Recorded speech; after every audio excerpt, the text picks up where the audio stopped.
बिस्मिल्लाहिर्रहमानिर्रहीम। अस्सलाम वालेकुम स्टूडेंट्स, मैं हूं हसान फरीद, आपका फिजिक्स टीचर। स्टूडेंट्स, आज का हमारा आर्टिकल है अबाउट इलेक्ट्रोमैग्नेटिक वेव्स। आज के लेक्चर में हम देखेंगे कि इलेक्ट्रोमैग्नेटिक वेव्स क्या हैं, ये बाकी वेव से किस तरह से डिफरेंट हैं और इनकी डिफरेंट कैरेक्टरिस्टिक्स भी हम जानेंगे। लेकिन स्टूडेंट, उससे पहले मैं आपको बताता चलूं कि ये कोई इंपॉर्टेंट लॉन्ग क्वेश्चन नहीं है, बल्कि आज के लेक्चर में हम लोग कुछ डेफिनेशंस, कुछ ऑब्जेक्टिव, कुछ एमसीक्यूज डिस्कस करेंगे। लेकिन कॉन्सेप्ट के लिहाज से ये लेक्चर नो डाउट बहुत इंपॉर्टेंट है, क्योंकि इसके कॉन्सेप्ट्स और बहुत सी जगहों पर यूज होंगे। तो स्टूडेंट्स, आइए स्टार्ट करते हैं आज का लेक्चर। स्टूडेंट्स, वेव्स के बारे में हम लोगों ने फर्स्ट ईयर में बहुत डिटेल में पढ़ा। वेव्स की बहुत सी एग्जांपल्स मैं इस वक्त आपको दे भी सकता हूं। मिसाल के तौर पर हम लोगों ने पढ़ा कि पानी के अंदर रिपल्स प्रोड्यूस होती हैं, ये भी वेव्स हैं। हम लोगों ने पढ़ा कि अगर आप रोप को मूव करें कुछ इस तरह से, तो आपके पास रोप में भी वेव्स जनरेट होती हैं। और फिर हम लोगों ने देखा कि हवा के अंदर जो है वो साउंड वेव्स भी जनरेट होती हैं, जो कि वेव्स हैं। लेकिन स्टूडेंट्स, यहां इंपॉर्टेंट बात क्या है, ये जो तीनों एग्जांपल्स मैंने दी हैं, ये तीनों एग्जांपल्स इस तरह से कॉमन है कि अगर मैं देखूं फर्स्ट एग्जांपल जिसमें पानी में वेव्स थी, तो आपने देखा कि रिपल्स जो हैं, क्या वो पानी के बगैर प्रोड्यूस हो सकती हैं? नहीं। पानी जो है वो एज अ मीडियम उनके लिए इंपॉर्टेंट है, फिर ही ये वेव्स जनरेट हो सकती हैं। बिल्कुल इसी तरह से जो मैंने वेव्स रोप में जनरेट की, क्या रोप के बगैर ये जनरेट हो सकती है? नहीं। ये जो मीडियम है ये मूव करेगा तो ये वेव्स जनरेट होंगी। बिल्कुल इसी तरह से स्टूडेंट्स, अगर हम देखें हवा में जो मैंने साउंड जनरेट किया है, क्या हवा के बगैर ये साउंड जनरेट हो सकती है? बिल्कुल नहीं। तो स्टूडेंट्स, इसका मतलब ये जो मैंने आपको अभी तीनों एग्जांपल्स दिए हैं, ये ऐसी एग्जांपल्स हैं जिनमें मैंने वो वेव्स डिस्कस की हैं जो मीडियम के बगैर प्रोपगेट नहीं कर सकती, मीडियम के बगैर ट्रेवल नहीं कर सकती, चल नहीं सकती, एग्जिस्ट नहीं कर सकती। तो स्टूडेंट्स, ऐसी वेव्स जिनके चलने के लिए मीडियम की जरूरत हो, उन्हें हम बोलते हैं मैकेनिकल वेव्स। तो मैकेनिकल वेव्स क्या होती हैं? Which require medium for their propagation. तो साउंड, जैसे मैंने अभी आप लोगों को बताया, एक मैकेनिकल वेव है। अच्छा, हम इसको चेक भी कर सकते हैं। स्टूडेंट्स, आप लोग जानते हैं कि सूरज और जमीन के दरमियान एक बहुत बड़ा वैक्यूम है, एक बहुत बड़ा खला है, जहां कोई गैस, कोई मीडियम नहीं है। और आप लोग ये भी जानते हैं कि सूरज पर फ्यूजन रिएक्शन हो रहा है, जो कि कई एटम बॉम्ब से ज्यादा ताकतवर होता है। इसका मतलब इस वक्त सूरज पर बहुत बड़े बड़े एक्सप्लोजन्स, बहुत बड़े बड़े धमाके हो रहे हैं, लेकिन क्या आपको अर्थ पर वो सुनाई देते हैं? नहीं। इसका मतलब यह हुआ कि साउंड जो है वो सन से अर्थ तक ट्रेवल नहीं कर पा रहा, और उसकी वजह फिर हम क्या बताएंगे? उसकी वजह जमीन और सूरज के दरमियान वाला वैक्यूम है। तो यहां से हमें आइडिया हो रहा है कि वाकई साउंड को चलने के लिए मीडियम की जरूरत है। साउंड वैक्यूम में प्रोपगेट नहीं कर सकता। लेकिन उसी सूरज पर जो हीट है या जो सनलाइट है, वो तो आप देखते हैं जमीन तक आप पर पहुंच रही है कि नहीं पहुंच रही। तो इसका मतलब स्टूडेंट्स, जो सनलाइट है उसका हम तक पहुंच जाना, यह बात साबित कर रहा है कि उसको वैक्यूम से कोई फर्क नहीं पड़ता। यानी कि sunlight does not require any medium for their propagation, वो वैक्यूम में भी ट्रेवल कर सकती हैं। ऐसी वेव्स जिनको चलने के लिए मीडियम की जरूरत ना हो, उन्हें हम कहते हैं इलेक्ट्रोमैग्नेटिक वेव्स। तो स्टूडेंट, सबसे पहले तो मैं डिफाइन करता हूं what are electromagnetic waves. These are the waves which do not require any medium for their propagation। उनके चलने के लिए किसी मीडियम की जरूरत नहीं है। एग्जाम्पल बेतहाशा है, मैं अभी आप लोगों के सामने यहां पर एग्जाम्पल के तौर पर सनलाइट लिख रहा हूं। तो ये जो सनलाइट है, सूरज से आने वाली रोशनी, ये हमारे पास एग्जाम्पल है एक इलेक्ट्रोमैग्नेटिक वेव की। अब स्टूडेंट्स, हम ये देखते हैं कि ये जो इलेक्ट्रोमैग्नेटिक वेव्स हैं, क्या इनकी और एग्जांपल्स हैं? बिल्कुल स्टूडेंट्स, इलेक्ट्रोमैग्नेटिक वेव्स की और भी बहुत सी एग्जांपल्स हैं। सूरज से आने वाली रोशनी जो है, अगर आप उसको प्रिज्म में से पास करें, तो आप देखते हैं कि वो डिफरेंट कलर्स में डिस्पर्स हो जाती है, और इन कलर्स को हम violet, indigo, blue, green, yellow, orange और रेड का नाम देते हैं। स्टूडेंट्स, ये सिर्फ वो कलर्स हैं जो हमारी आंख देख सकती है, लेकिन इसके अलावा भी ऐसी वेव्स हैं जो हमारी आंख नहीं देख सकती। ये जो कलर्स हैं, इनको कलेक्टिवली हम विजिबल लाइट कहते हैं। तो याद रखिएगा, इलेक्ट्रोमैग्नेटिक वेव्स की एग्जांपल में एक बेहतरीन एग्जांपल तो होगी विजिबल लाइट। और विजिबल लाइट को अगर मैं मजीद एक्सप्लेन करूं तो ये विजिबल लाइट जो है इसमें हम फर्दर कैटेगरीज बना सकते हैं।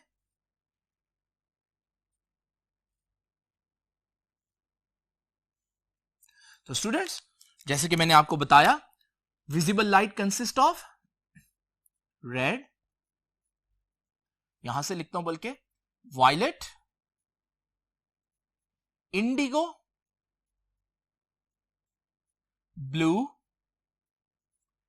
ग्रीन, येलो, ऑरेंज और रेड। ये हमारे पास सिर्फ वो वेव्स हैं जो हमारी आंख देख सकती है, लेकिन हम लोगों ने देखा कि इसके अलावा भी ऐसी वेव्स हैं जो हमारी आंख नहीं देख सकती। मिसाल के तौर पर हमने देखा कि विजिबल से नीचे इंफ्रारेड भी है। इंफ्रारेड जो है इसको हम आमतौर पर हीट भी कह देते हैं। जो आपके जिस्म से हीट निकल रही है ये भी इंफ्रारेड है। क्या आपको नजर आती है? नहीं नजर आती। इसी तरह से स्टूडेंट्स, जो आपके टीवी रिमोट या एसी रिमोट हैं उनमें जो एलईडी लगी होती है जो सिग्नल भेजती है एलसीडी तक या एसी तक, वो एलईडी भी बेसिकली इंफ्रारेड ही एमिट कर रही होती है। तो इंफ्रारेड एक ऐसी लाइट है जो हम देख नहीं सकते। और स्टूडेंट्स, इसके अलावा हमारे पास रेडियो वेव्स और माइक्रोवेव्स भी उन एग्जाम्पल्स में आती हैं। अब ये रेडियो वेव्स क्या हैं? आपके रेडियो सिग्नल्स जो हैं, जो कि मोबाइल के सिग्नल हैं, इसी तरह से डिफरेंट टीवी स्टेशन से जो सिग्नल्स आते हैं एंटीना तक, वो हमारे पास रेडियो वेव्स कहलाती हैं। क्या वो आपको नजर आती है? नहीं। स्टूडेंट्स, याद रखिएगा, रेडियो वेव्स भी हमारे पास इलेक्ट्रोमैग्नेटिक वेव्स ही हैं। इसी तरह से आपके माइक्रोवेव ओवन के अंदर जो खाना गर्म करने वाली वेव्स हैं उन्हें हम कहते हैं माइक्रोवेव्स। क्या वो आपको नजर आती है? नहीं, लेकिन वो भी इलेक्ट्रोमैग्नेटिक वेव्स हैं। तो आपने देखा हमारे पास कुछ ऐसी वेव्स भी एग्जिस्ट करती हैं जो इलेक्ट्रोमैग्नेटिक हैं लेकिन हमें वो नजर नहीं आती, इसलिए हमने उनको विजिबल कैटेगरी के बजाय उनको इंफ्रारेड, रेडियो वेव्स और माइक्रोवेव्स के नाम दिए। इनमें फर्क क्या है ये हम आगे चलकर देखेंगे। स्टूडेंट्स, इसके अलावा भी हमारे पास कुछ वेव्स हैं। मिसाल के तौर पर हमारे पास अल्ट्रा वायलेट रेज हैं। ठीक है जी, सूरज से जो रोशनी आ रही है उसमें कुछ खतरनाक रेडिएशंस भी हैं, उन्हें हम अल्ट्रा वायलेट कहते हैं, वो भी हमें नजर नहीं आती। इसी तरह से स्टूडेंट्स, इसके अलावा एक्सरेज और उसके अलावा गैमा रेज। एक्सरे से भी आप वाकिफ होंगे। जब आपको कोई मेडिकल इश्यू हो तो अक्सर डॉक्टर आपको कहते हैं कि एक्सरे करवाएं। तो जब आप एक्सरे मशीन के सामने खड़े होते हैं तो क्या आपको एक्सरे मशीन से आती हुई कोई वेव्स नजर आती हैं? नहीं आती, लेकिन वो होती हैं। तो हमारे पास एक्सरेज भी ऐसी वेव्स हुई जो हम आम आंख से नहीं देख सकते। अगर मैं खुलासा करूं तो मैं कहूंगा कि दुनिया में, कायनात में जितनी भी टाइप की इलेक्ट्रोमैग्नेटिक वेव्स हैं, मैं उनकी 7 कैटेगरीज में डिवीजन कर सकता हूं, उनकी 7 फैमिलीज में डिवीजन कर सकता हूं। और वो ये 7 फैमिलीज हैं। उन 7 में से सिर्फ एक ऐसी फैमिली है जिसको हम देख सकते हैं और उसको हमने विजिबल लाइट कह दिया। बाकी सारी जो लाइट्स हैं वो इनविजिबल रेडिएशंस हैं, यानी कि वो हमारी आंख नहीं देख सकती। तो स्टूडेंट्स, अगर आपसे कोई पूछे कि जो इलेक्ट्रोमैग्नेटिक वेव्स हैं वो कितने टाइप्स की हैं, तो आप बताएंगे 7 टाइप्स की। और याद रखिएगा, ये जो हमारे पास इलेक्ट्रोमैग्नेटिक कह लो कि वेव्स का जो पूरी फैमिली है, जो उसका खानदान है, ये 7 खानदान जो है, ये हमारे पास कहलाता है इलेक्ट्रोमैग्नेटिक स्पेक्ट्रम। तो व्हाट इज इलेक्ट्रोमैग्नेटिक स्पेक्ट्रम? ये it consist of all electromagnetic waves. ये सारी इलेक्ट्रोमैग्नेटिक वेव्स की जो टोटल हमारे पास फैमिलीज हैं, जो कैटेगरीज हैं, वो हमारे पास इलेक्ट्रोमैग्नेटिक स्पेक्ट्रम कहलाता है। तो ये सारा जो है, याद रखिएगा, ये क्या है? ये हमारा EM स्पेक्ट्रम है। EM stands for electromagnetic spectrum है। तो ये तो हो गया इलेक्ट्रोमैग्नेटिक स्पेक्ट्रम। अब अगर मैं आपसे पूछूं इलेक्ट्रोमैग्नेटिक वेव की कोई एग्जांपल बताएं, तो स्टूडेंट्स इनमें से आप कोई भी उठा सकते हैं, क्योंकि ये सारी ही इलेक्ट्रोमैग्नेटिक वेव की एग्जांपल्स हैं। तो ये तो हो गया इलेक्ट्रोमैग्नेटिक वेव्स की एग्जांपल, यानी इलेक्ट्रोमैग्नेटिक स्पेक्ट्रम का थोड़ा सा तज़किरा।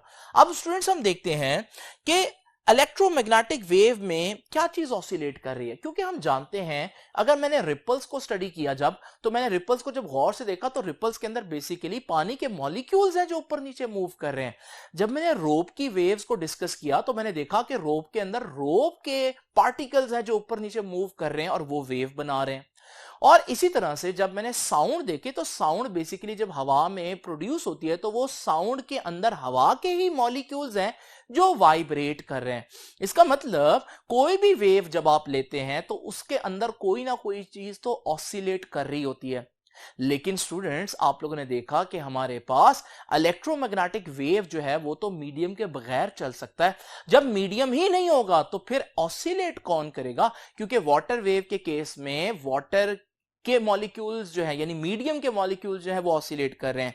रोप वेव्स के केस में रोप यानी मीडियम के मॉलिक्यूल वाइब्रेट कर रहे हैं, और इसी तरह से साउंड के केस में एयर के मॉलिक्यूल्स वाइब्रेट कर रहे हैं। लेकिन वैक्यूम में तो कुछ होता ही नहीं है। तो अगर हमारे पास इलेक्ट्रोमैग्नेटिक वेव को हम वेव कह रहे हैं तो इसमें भी तो कुछ ना कुछ ऑसिलेट करना चाहिए ना। लेकिन ये तो कंफर्म हो गया कि मीडियम नहीं है इसमें, तो मीडियम के पार्टिकल्स तो ऑसिलेट नहीं करेंगे। इलेक्ट्रोमैग्नेटिक वेव जब वैक्यूम में से पास करती है तो क्या ऑसिलेट करता है स्टूडेंट्स, अब ये आप लोगों ने समझना है। तो याद रखिएगा आप लोगों ने दो किस्म के फील्ड्स पढ़े। हम लोगों ने देखा कि अगर हमारे पास एक चार्ज रुका हुआ हो तो उस चार्ज के गिर्द इलेक्ट्रिक फील्ड होता है, और फिर हम लोगों ने देखा कि हमारे पास जो मैग्नेट्स होते हैं उसके गिर्द मैग्नेटिक फील्ड होता है। ये तो बड़े मशहूर फील्ड्स हैं। इन दोनों फील्ड्स के बारे में एक बड़ा ही आसान असूल आप लोगों ने याद रखना है।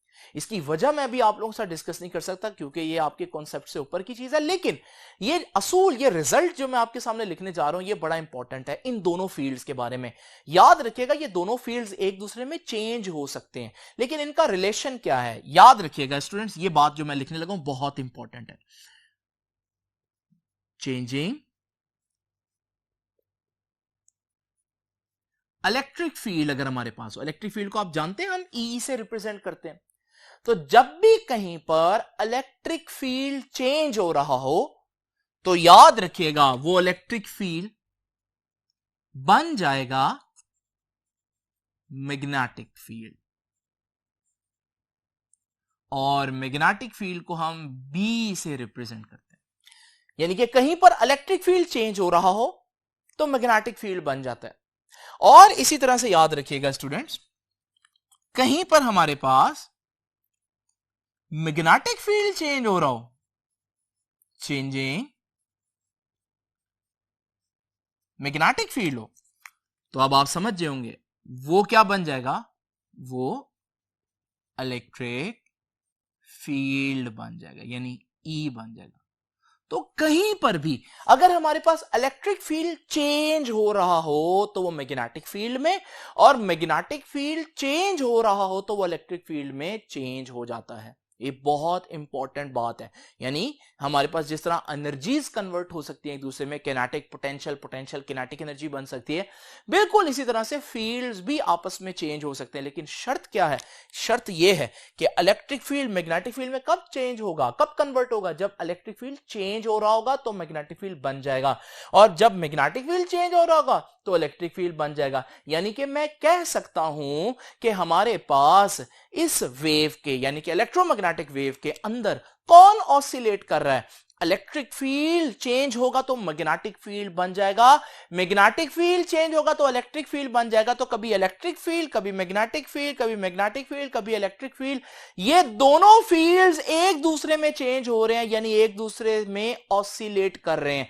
Electric magnetic, magnetic electric, electric magnetic, magnetic electric field बनता जाएगा। तो यानी अगर आपसे कोई पूछे इलेक्ट्रोमैग्नेटिक वेव्स के अंदर कौन ऑसिलेट करता है, तो आपका जवाब होगा कि इलेक्ट्रोमैग्नेटिक वेव्स यानी EM वेव्स कंसिस्ट ऑफ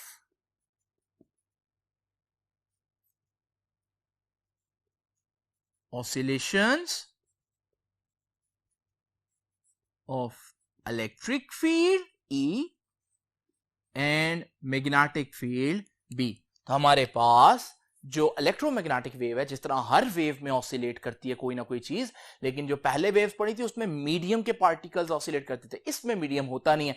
इसमें कौन ऑसिलेट करता है? इसमें फील्ड्स ऑसिलेट करते हैं। इलेक्ट्रिक फील्ड मैग्नेटिक फील्ड में कन्वर्ट होता है, मैग्नेटिक फील्ड इलेक्ट्रिक फील्ड में कन्वर्ट होता है, और ये सिलसिला इसी तरह से चलता रहता है।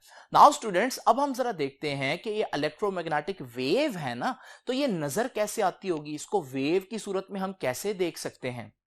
स्टूडेंट्स, उससे पहले आप लोग फिर से देख लीजिए कि ये जो रूल मैंने आपको बताया कि जब भी इलेक्ट्रिक फील्ड चेंज होगा, मैग्नेटिक फील्ड लाजमी बात है प्रोड्यूस होगा, और जब भी मैग्नेटिक फील्ड चेंज होगा तो इलेक्ट्रिक फील्ड प्रोड्यूस होगा। और दूसरी बात मैंने आपको क्या बताई, दोनों के ऊपर वेक्टर का निशान आप देख रहे हैं, यानी कि इलेक्ट्रिक फील्ड और मैग्नेटिक फील्ड दोनों ही वेक्टर क्वांटिटीज हैं। वैसे ये बात आपको पता होनी चाहिए, क्योंकि दोनों बातें आप चैप्टर नंबर 12 और चैप्टर नंबर 14 में पढ़कर आए हैं। स्टूडेंट्स, अब ये वेव कैसे बनानी है? स्टूडेंट्स, जरा इमेजिन करें कि आपके पास वाई एक्सिस पे इलेक्ट्रिक फील्ड जो है वो चेंज करूंगा मैं। तो अभी आप देख रहे हैं आपको कोई वेक्टर नजर नहीं आ रहा, यानी इलेक्ट्रिक फील्ड 0 है। और जब आप देखेंगे कि हमारे पास ये वेक्टर बढ़ रहा है, यानी इलेक्ट्रिक फील्ड बढ़ रहा है, और फिर अब इलेक्ट्रिक फील्ड कम हो रहा है, फिर 0 हो गया, और फिर ऑपोजिट डायरेक्शन में बढ़ रहा है, और फिर कम हो रहा है, और फिर 0 हो गया, और फिर इसी तो मैं रेपिटेशन पर अगर लगा दूं तो आपको पता चलेगा कि ये है इलेक्ट्रिक फील्ड की ऑसिलेशन वाई एक्सिस में। लेकिन ये इस तरह से कम ज्यादा होता रहे ऐसा तो हो नहीं सकता, क्योंकि अभी हमने असूल पढ़ा कि जब इलेक्ट्रिक फील्ड चेंज हो तो मैग्नेटिक फील्ड ऑटोमेटिकली प्रोड्यूस हो जाता है। तो स्टूडेंट्स, अब होगा क्या? मैग्नेटिक फील्ड कहां प्रोड्यूस होगा? याद रखिएगा, मैं यहां पर आपके सामने जेड एक्सिस इमेजिन करता हूं। जेड एक्सिस में मैग्नेटिक फील्ड जो है वो वेरी कर सकता है, बिल्कुल उसी तरह से जैसे इलेक्ट्रिक फील्ड जो है वो वाई एक्सिस में वेरी कर सकता है। लेकिन स्टूडेंट्स, इनका कंबाइन इफेक्ट क्या होगा? जब इलेक्ट्रिक फील्ड वाई एक्सिस में वेरी करेगा तो उसकी वजह से मैग्नेटिक फील्ड जेड एक्सिस में चेंज होगा, तो हमारे पास रिजल्टेंट चीज कुछ इस तरह से बनेगी। आप देख रहे हैं कि ये हमारे पास इलेक्ट्रिक फील्ड के चेंज होने से मैग्नेटिक फील्ड, मैग्नेटिक फील्ड के चेंज होने से इलेक्ट्रिक फील्ड, उसके चेंज होने से मैग्नेटिक फील्ड, और फिर इसी तरह से ये सिलसिला चलता जा रहा है। लेकिन सिलसिला किस डायरेक्शन में चल रहा है? ये जो इलेक्ट्रिक और मैग्नेटिक फील्ड का डिस्टर्बेंस है ये इस डायरेक्शन में, यानी कि एक्स एक्सिस में चल रहा है। तो स्टूडेंट्स, इसमें 2-3 बड़ी इंपॉर्टेंट बातें हैं जो मैं आप लोगों के सामने लिखने जा रहा हूं। पहली बात, आप लोगों ने देखा कि इलेक्ट्रोमैग्नेटिक वेव के अंदर इलेक्ट्रिक फील्ड वाई एक्सिस में है, मैग्नेटिक फील्ड जेड एक्सिस में है, और इनका जो डिस्टरबेंस चल रहा है यानी वेव खुद एक्स एक्सिस में, यानी कि मैं कह सकता हूं electric field, magnetic field and direction of wave are perpendicular to each other. लेकिन जब तीन चीजें आपस में परपेंडिकुलर हो तो उसके लिए एक अच्छा वर्ड हम यूज कर लेते हैं, परपेंडिकुलर की बजाय ऑर्थोगोनल, मतलब उसका भी यही है। तो याद रखिएगा, इलेक्ट्रिक फील्ड, मैग्नेटिक फील्ड और direction of propagation of wave तीनों एक दूसरे पर परपेंडिकुलर हैं। तो ये बात मैं आप लोगों के सामने पहले बना देता हूं कि हमारे पास y एक्सिस है, x एक्सिस है और z एक्सिस है। और जैसे कि मैंने आपको बताया, y एक्सिस में इलेक्ट्रिक फील्ड, z एक्सिस में मैग्नेटिक फील्ड, और ये है डायरेक्शन ऑफ वेव।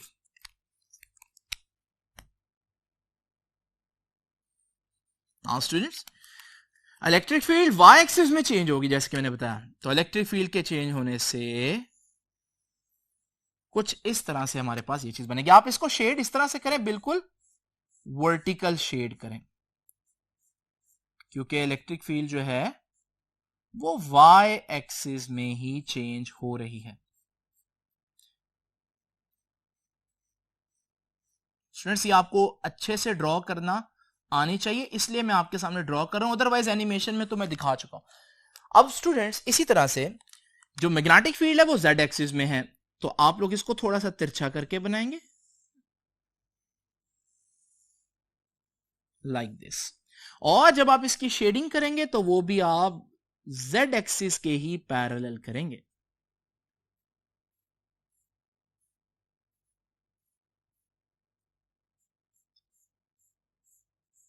उससे थोड़ा सा ऐसा लगेगा जैसे ये आउट ऑफ द प्लेन है, क्योंकि 3D डायग्राम आप लोगों ने शो करनी है।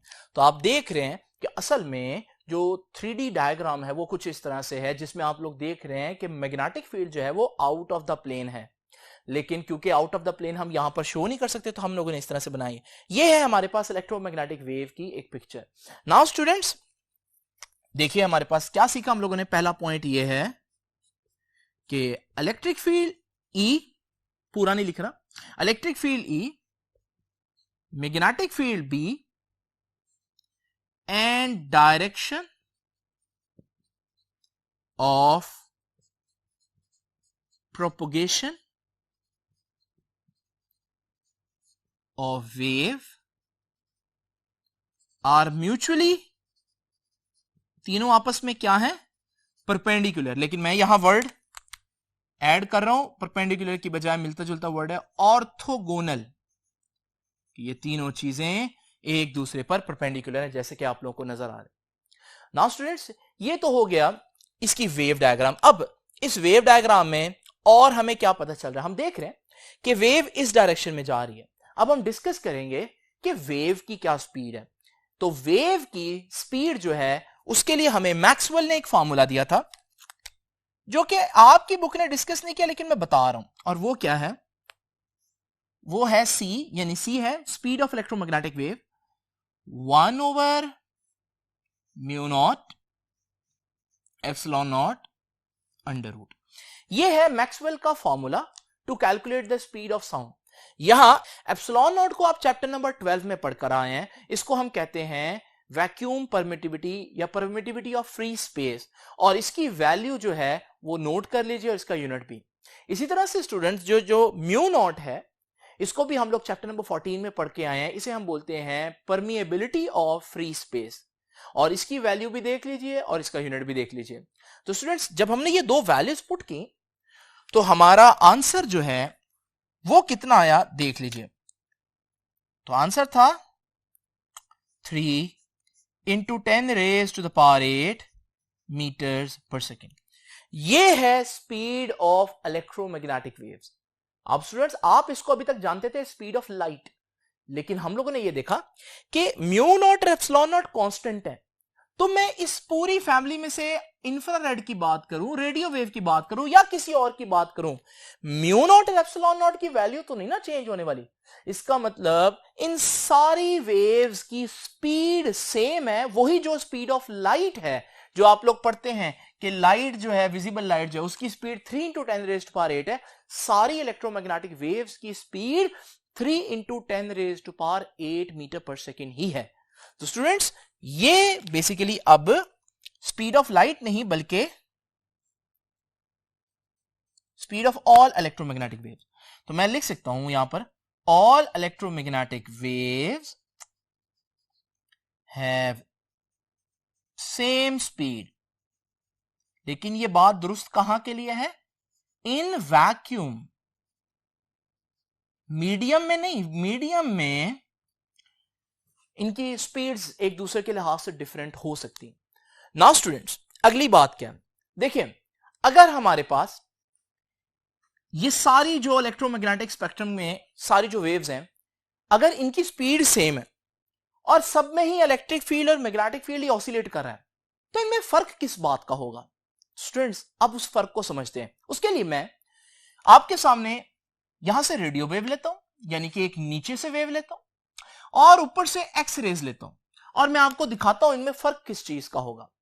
तो अगर मैं रेडियो वेव को देखूं तो स्टूडेंट्स रेडियो वेव में भी बिल्कुल इलेक्ट्रिक और मैग्नेटिक फील्ड ऑसिलेट करेंगे, और हमारे पास ये है रेडियो वेव का स्ट्रक्चर। इसके मुकाबले में अगर मैं एक्सरे का स्ट्रक्चर आपके सामने बनाऊं तो एक्सरे का स्ट्रक्चर कुछ इस तरह से होगा। इसमें भी इलेक्ट्रिक और मैग्नेटिक फील्ड ही ऑसिलेट कर रहे हैं, लेकिन स्टूडेंट्स अब आप लोगों को फर्क पता चल रहा है, और वो फर्क क्या है। अगर आप गौर से देखें, ये जो वेवलेंथ जिसे हम कहते हैं, वेवलेंथ क्या होती है, वेवलेंथ होता है दो क्रस्ट के दरमियान डिस्टेंस। रेडियो वेव की वेवलेंथ ये बन रही है, जबकि एक्सरेज में अगर आप देखें तो एक्सरेज की वेवलेंथ जो है वो कुछ इस तरह से है। यानी कि हम कह सकते हैं कि एक्सरेज की वेवलेंथ शॉर्टर है as compare to radio wave. और स्टूडेंट्स अगर आप देखें इलेक्ट्रिक और मैग्नेटिक फील्ड की ऑसिलेशंस बड़ी तेज है एक्सरेज में, यानी इसकी फ्रीक्वेंसी ज्यादा है।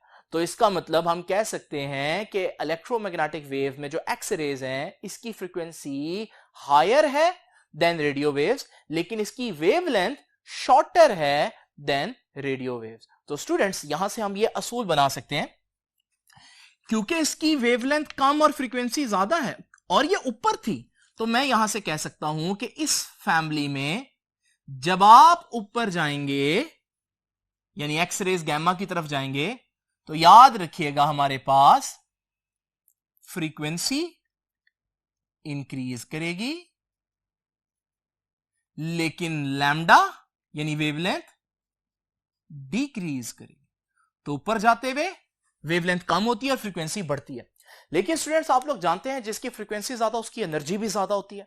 तो यहां से मैं ये भी कह सकता हूं कि फ्रीक्वेंसी भी ऊपर जाते हुए बढ़ेगी और एनर्जी भी ऊपर जाते हुए बढ़ेगी। यानी कि अगर इस पूरे इलेक्ट्रोमैग्नेटिक स्पेक्ट्रम में सबसे एनर्जेटिक वेव्स की बात करें तो वो बहुत ऊपर है, gamma rays, X rays, ultraviolet. और आप लोगों को मालूम है ये तीनों डैमेज भी कर सकती हैं आपको।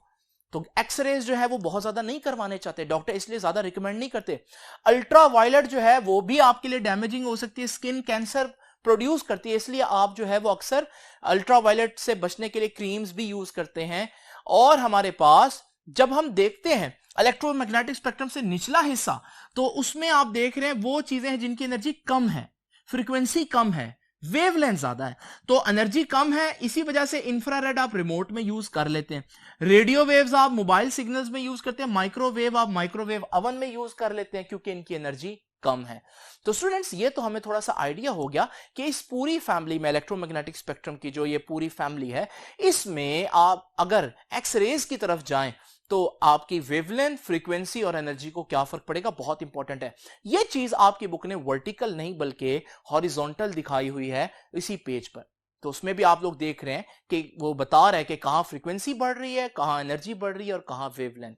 तो स्टूडेंट्स अब हम लास्ट चीज पर आते हैं और आप देखते हैं कि वो लास्ट चीज क्या है।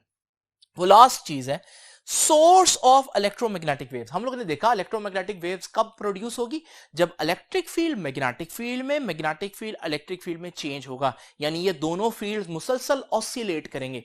लेकिन ऐसा कब होगा स्टूडेंट्स, उसको जानने के लिए मेरे पास 3 सिंपल पॉइंट्स है। पहला पॉइंट देखिए जी, इमेजिन करें मेरे पास एक चार्ज हो रेस्ट पर, चार्ज एट रेस्ट। अब स्टूडेंट्स जरा इमेजिन करें, चार्ज अगर रेस्ट पर हो तो उसके गिर्द क्या होता है, याद रखिएगा, चार्ज रेस्ट पर हो तो उसके गिर्द इलेक्ट्रिक फील्ड होता है जिसकी वैल्यू कांस्टेंट रहती है, चेंज नहीं होती। तो हम लोगों ने आपको चैप्टर 12 में काफी दफा दिखाया, जब चार्ज रेस्ट पर हो तो उसके गिर्द एक फील्ड होता है और ये जो फील्ड है ये कांस्टेंट रहता है, यानी किसी पॉइंट पर इलेक्ट्रिक फील्ड की वैल्यू चेंज नहीं होगी। तो स्टूडेंट्स जब इलेक्ट्रिक फील्ड की वैल्यू कांस्टेंट रहेगी तो मैंने आपको क्या असूल बताया था, एक फील्ड दूसरे फील्ड में तब कन्वर्ट होता है जब वो चेंज हो। तो मैंने देखा इलेक्ट्रिक फील्ड तो कांस्टेंट है, तो जब इलेक्ट्रिक फील्ड कांस्टेंट होगा तो बताओ क्या इससे मैग्नेटिक फील्ड बनेगा, नहीं। तो स्टूडेंट्स नो मैग्नेटिक फील्ड। तो इसका मतलब अगर मेरे पास चार्ज हो लेकिन वो चार्ज रेस्ट पर हो, क्या उससे इलेक्ट्रोमैग्नेटिक वेव्स जनरेट हो सकती है, नहीं। क्योंकि इलेक्ट्रोमैग्नेटिक वेव के लिए इलेक्ट्रिक और मैग्नेटिक फील्ड का ऑसिलेट करना जरूरी है, इलेक्ट्रिक और मैग्नेटिक फील्ड का एक दूसरे में मुसलसल चेंज होना जरूरी है, इलेक्ट्रिक से मैग्नेटिक फील्ड बने, मैग्नेटिक से इलेक्ट्रिक फील्ड बने। लेकिन इस सूरत में मैंने देखा कि जब चार्ज रेस्ट पर हो तो किसी भी पॉइंट पर इलेक्ट्रिक फील्ड की वैल्यू कांस्टेंट रहती है, और जब इलेक्ट्रिक फील्ड कांस्टेंट हो तो मैग्नेटिक फील्ड तो होगा ही नहीं, क्योंकि वो चेंज होगा तो मैग्नेटिक फील्ड बनेगा। इसका मतलब charge at rest can not produce electromagnetic wave. तो अब आपके जहन में आएगा कि चार्ज को मूव कर लेते हैं, तो वही मैं करने लगा हूं स्टूडेंट्स। तो अगर मैं कहूं यहां पर एक चार्ज हो मेरे पास, लेकिन वो हो चार्ज इन यूनिफॉर्म मोशन, अब चार्ज कांस्टेंट स्पीड से चल रहा है। स्टूडेंट्स जरा इमेजिन करें अगर मेरे पास ये एक चार्ज है और उसके गिर्द इलेक्ट्रिक फील्ड की कुछ वैल्यूज मैं आपके सामने शो कर देता हूं। इस पॉइंट पर इलेक्ट्रिक फील्ड की वैल्यू 3 है, लेकिन स्टूडेंट्स जब ये चार्ज मूव करेगा तो आप देखेंगे अब इस पॉइंट पर इलेक्ट्रिक फील्ड की वैल्यू चेंज हो गई ना।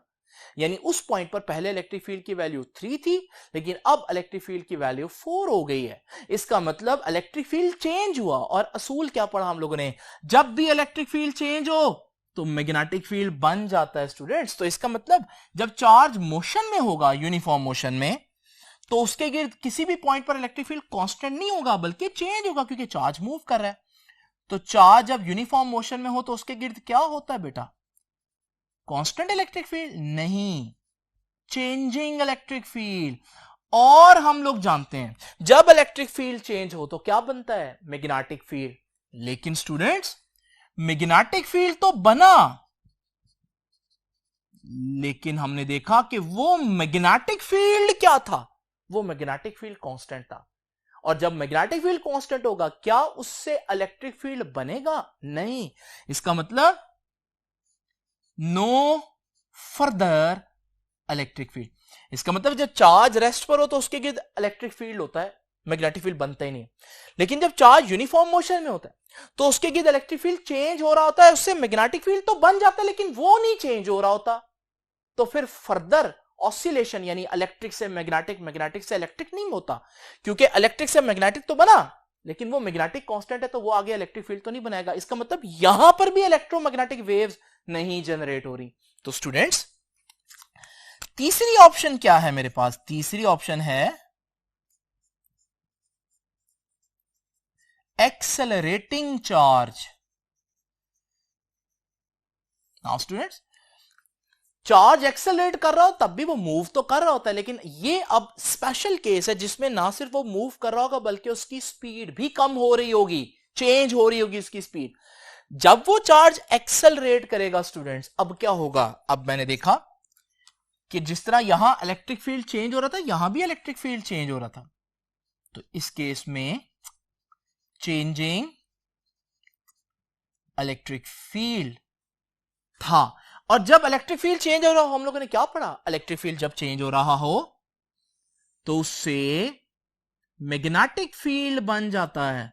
और मजे की बात यह थी, बल्कि खुशकिस्मती से आप कहें, कि वो जो मैग्नेटिक फील्ड बना वो खुद भी चेंज हो रहा था। पिछले केस में वो कांस्टेंट बना था, इस सूरत में मैग्नेटिक फील्ड जो बना वो भी चेंज हो रहा था। और जब मैग्नेटिक फील्ड चेंज हो रहा हो तो हम लोगों ने पढ़ा जब भी फील्ड चेंज हो रहा तो दूसरा फील्ड बन जाता है। तो जब मैग्नेटिक फील्ड चेंज हो रहा होगा तो वो तो फिर इलेक्ट्रिक फील्ड बना देगा, और वो इलेक्ट्रिक फील्ड तो ऑलरेडी चेंज हो रहा है तो वहां से मैग्नेटिक फील्ड बन जाएगा। और उसके चेंज होने से इलेक्ट्रिक फील्ड, वो ऑलरेडी चेंज हो रहा है, उससे फिर मैग्नेटिक फील्ड, तो इलेक्ट्रिक फील्ड से मैग्नेटिक फील्ड, मैग्नेटिक फील्ड से इलेक्ट्रिक फील्ड, और ये सिलसिला इसी तरह से चलता जाएगा, जो कि मैंने आप लोगों को इस डायग्राम में दिखाया कि इलेक्ट्रिक फील्ड और मैग्नेटिक फील्ड मुसलसल चेंज होते जा रहे हैं एक दूसरे में, और इलेक्ट्रोमैग्नेटिक वेव जनरेट हो रही है। तो स्टूडेंट्स अगर मैं आपसे पूछूं who can produce electromagnetic wave, a charge at rest, no, a charge in uniform motion, no, a charge in acceleration, yes. तो ये है हमारे पास एक इलेक्ट्रोमैग्नेटिक वेव जनरेट करने का तरीका कि चार्ज को एक्सेलरेट करें। एक एग्जांपल भी देख लेते हैं स्टूडेंट्स। इमेजिन करें मेरे पास एक मेटल की वायर है और इस वायर के अंदर बहुत से चार्जेस होंगे। मैं आपके सामने एक चार्ज शो करता हूं और इस वायर के साथ मैं एक एसी सोर्स जो है वो इसके साथ कनेक्ट कर देता हूं। स्टूडेंट्स एसी सोर्स ही क्यों? क्योंकि हम जानते हैं डीसी सोर्स यानी डायरेक्ट करंट यानी कि बैटरी या सेल चार्जेस को कांस्टेंट स्पीड से मूव करते हैं, जिसे हम ड्रिफ्ट वेलोसिटी कहते हैं। आज हमें कांस्टेंट स्पीड नहीं चाहिए, आज हमें एक्सेलरेटिंग चार्ज चाहिए। और आप जानते हैं चैप्टर 16 के स्टार्ट में पढ़ा कि ऑल्टरनेटिंग सोर्स जो है वो चार्ज को एक्सेलरेट करता है। तो ये ऑल्टरनेटिंग सोर्स जब ऑन करेंगे तो ये जो चार्ज है ये ऑसिलेट करना शुरू कर देगा, और जब ये चार्ज ऑसिलेट करेगा, क्या बताया मैंने, ऑसिलेटिंग चार्ज यानी कि जिस चार्ज की स्पीड कम ज्यादा हो रही हो वो इलेक्ट्रोमैग्नेटिक वेव जनरेट करता है, तो ये इलेक्ट्रोमैग्नेटिक वेव्स जनरेट करेंगे। इस तरह से जो रेडियो वेव्स हैं, जो रेडियो स्टेशन से डिफरेंट चैनल्स आप तक रेडियो तक पहुंचते हैं या मोबाइल फोन्स तक पहुंचते हैं, वो बेसिकली इस असूल पर काम करते हैं। तो रेडियो सिग्नल जो आ रहे होते हैं वो बेसिकली कैसे प्रोड्यूस करते हैं, वो एंटीना के अंदर मौजूद चार्जेस को एक्सेलरेट करते हैं, जिसकी वजह से हमारे पास इलेक्ट्रोमैग्नेटिक वेव्स जो हैं वो जनरेट होती हैं। तो स्टूडेंट्स एक बात यहां पर मैं आपको बताता चलूं, आप लोग गौर से अगर वेव को देखें तो मैंने उस वेव के अंदर इलेक्ट्रिक और मैग्नेटिक फील्ड नहीं बनाया, बल्कि आप देख रहे हैं कि सिर्फ और सिर्फ इलेक्ट्रिक फील्ड ही यहां पर नजर आ रहा है। तो मैग्नेटिक फील्ड क्यों नहीं बनाया? क्योंकि स्टूडेंट्स हकीकत में जब हम देखते हैं तो ये जो हमारी इलेक्ट्रोमैग्नेटिक वेव है, यहां पर तो मैं आपके सामने जितना बड़ा इलेक्ट्रिक फील्ड का कंपोनेंट बना रहा हूं उतना ही बड़ा मैग्नेटिक फील्ड का कंपोनेंट बना रहा हूं, लेकिन हकीकत में ये मैग्नेटिक फील्ड का कंपोनेंट बहुत वीक होता है। और जब मैं इसको अप टू द स्केल बनाऊं तो वो इतना वीक होता है कि आप देख सकते हैं मैं उसको यहां पर निगलेक्ट कर सकता हूं। इस वजह से जब हम इलेक्ट्रोमैग्नेटिक वेव्स को आमतौर पर बनाते हैं तो बजाय इस तरह से बनाने के हम इस तरह से बना देते हैं, क्योंकि उसका मैग्नेटिक फील्ड जो है वो ना होने के बराबर होता है, हम इसको इग्नोर कर देते हैं। लेकिन आप लोगों ने परेशान नहीं होना, कहीं अगर आपको मैग्नेटिक फील्ड नहीं भी नजर आ रहा तो आपके कॉन्सेप्ट के मुताबिक आपको पता होना चाहिए कि मैग्नेटिक फील्ड एक्चुअली में होता है इलेक्ट्रोमैग्नेटिक वेव के अंदर, वो सिर्फ हम ड्रॉ करने के लिए उसको इग्नोर कर देते हैं। तो स्टूडेंट्स ये था हमारा आज का आर्टिकल। आई होप कि इलेक्ट्रोमैग्नेटिक वेव्स के बारे में आपको आइडिया हो गया होगा कि बेसिकली ये क्या है, किस तरह से जनरेट की जाती है। आप लोगों ने देखा कि इतना इंपॉर्टेंट क्वेश्चन नहीं है लॉन्ग क्वेश्चन के हिसाब से, लेकिन फिर भी मैंने इसको काफी टाइम दिया। उसकी वजह यह है स्टूडेंट्स के बच्चे यहां पर इसको अनइंपॉर्टेंट समझ लेते हैं और उसके बाद जब आगे चैप्टर्स में जहां जहां इलेक्ट्रोमैग्नेटिक वेव्स का जिक्र आएगा, चैप्टर 20 में आएगा, चैप्टर 19 में आएगा, चैप्टर 21 में आएगा, वहां पर बच्चों को फिर बहुत अंडरस्टैंडिंग में मुश्किल होती है, ना उनको समझ में आती है कि किसकी फ्रीक्वेंसी ज्यादा होती है, किसकी फ्रीक्वेंसी कम होती है, तो फिर वो हर लेक्चर में परेशान रहते हैं। तो इसलिए स्टूडेंट्स आप लोगों ने इस लेक्चर को बहुत इंपॉर्टेंट समझना है, क्योंकि भले ये इंपॉर्टेंट लॉन्ग क्वेश्चन नहीं है, लेकिन इससे रिलेटेड बहुत से ऐसे आर्टिकल्स हैं जो आपको इसको समझे बगैर समझ आ नहीं सकते। अब आपसे इंशाल्लाह मुलाकात होगी नेक्स्ट लेक्चर में, तब तक के लिए अल्लाह हाफिज।